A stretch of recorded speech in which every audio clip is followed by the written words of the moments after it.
Welcome to Jones News, your news provider. Porter chased and shot dead in Kingston.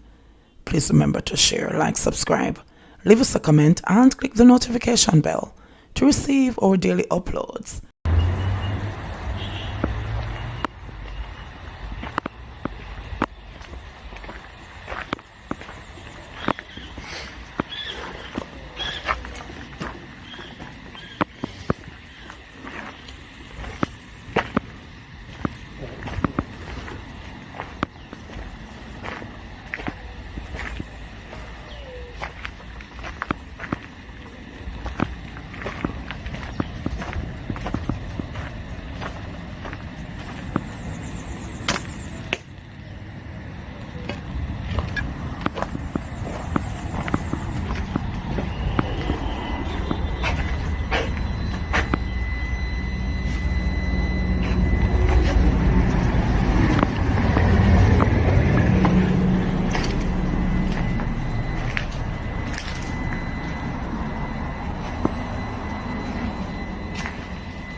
Hi viewers and subscribers, welcome back. It's a girl MJ and I hope you're having a wonderful Wednesday.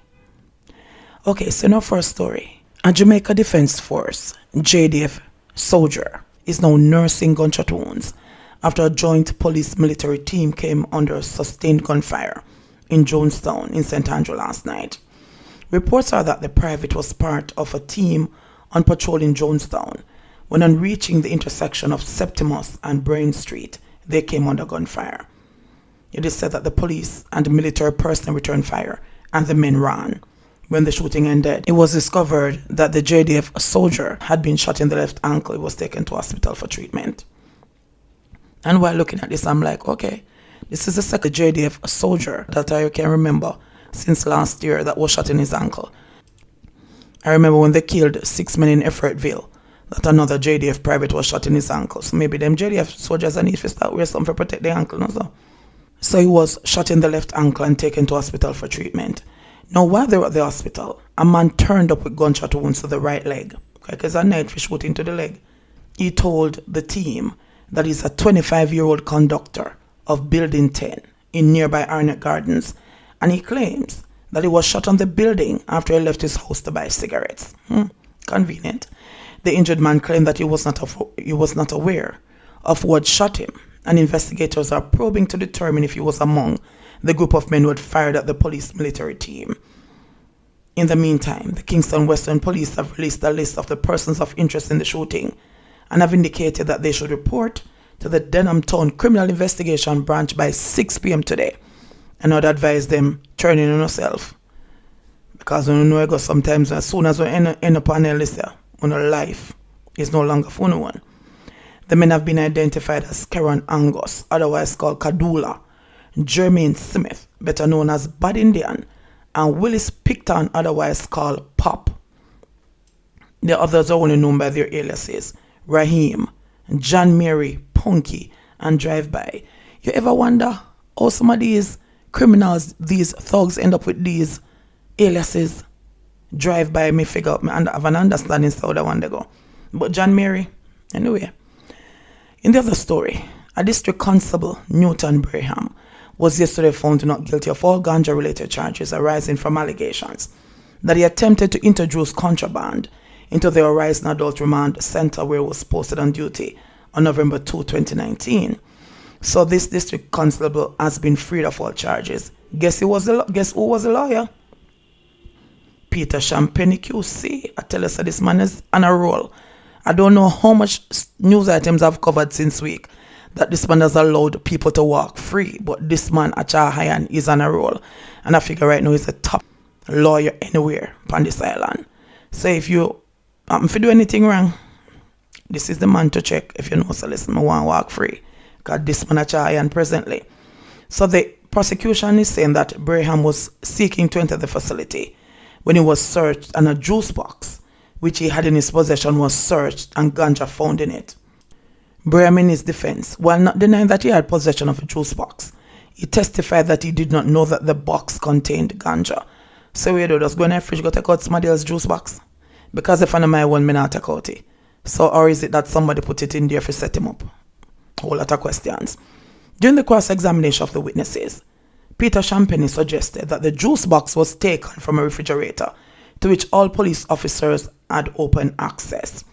It was then admitted by the witnesses that the district constable didn't, in his conduct, give any cause for any of the superior officers to be suspicious before or during the search and find of the ganja. So is it that this man was really innocent and he was set up?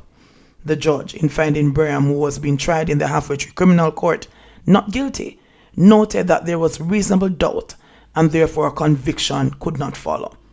He had been charged with introducing contraband into a penal institution and possession of ganja, following a ruling made by the Office of the Director of Public Prosecutions. So Braham is a free man today, thanks to Peter Champagne QC. And in our final story, porter chased and shot dead in Kingston. A hospital porter, 30 years old, was chased and killed on Liverpool Street, Kingston, on Monday. He has been identified as Franz Booth, otherwise called Cheese, of Franklintown, Kingston. Reports said that Booth was riding a motorcycle when he was pounced upon by two men on another motorcycle who opened gunfire at him. In an effort to escape, he turned onto Liverpool Street and entered a building, but the men followed and continued firing at him. He died on the spot. The police are investigating. And I go right back to this. I know a lot of people still don't agree with me. Motorcycles should have one person. No pillion rider. One person to each motorcycle. And I've said it again that the Prime Minister and the lawmakers need to put that law into effect. One person per motorcycle. Because this is crazy. Because a lot of motorcyclists, the criminals are riding on motorcycles because they're easy to get away. It's not like when you're in one car, you know, in a traffic, there's no way for you to go apart from another car. But the motorcycles, and we know how they ride in and out and weave in and out of traffic. So easy to get away for them. But what I want to know before I close, this hospital porter, Booth, how many of these criminals, when them get injured, when they get shot, turn up a hospital, these motorcyclists, when they get lick off a motorcycle, then drop off, because it happen very often. How many of these persons did he push inside the A&E to get medical attention? Are their family members? Did he wheel inside to get medical attention? Sad day, not true? But I mean, I tell you, sometimes if we couldn't see the future, some of the people them who come to hospital and doctor look after them, then left them then dead. And it's just a sad truth. I know some of you not going to agree with me, but it's the truth. If we could just see the future, because sometimes it's the same person that you patch up in wound, and you do emergency surgery, come back and kill one of your loved one, or kill a neighbor, or kill your co-worker. It's a sad truth. It's only a pity we can't do that. And the doctors and the nurses can't do that. They must do what they were sworn to do. So anyway, I know me always tell you to keep on your head down and keep on yourself safe. Enough love, respect, appreciation, and blessings. Jones News, your news provider. Please remember to like, subscribe, share, leave us a comment, and click the notification bell to receive our daily uploads.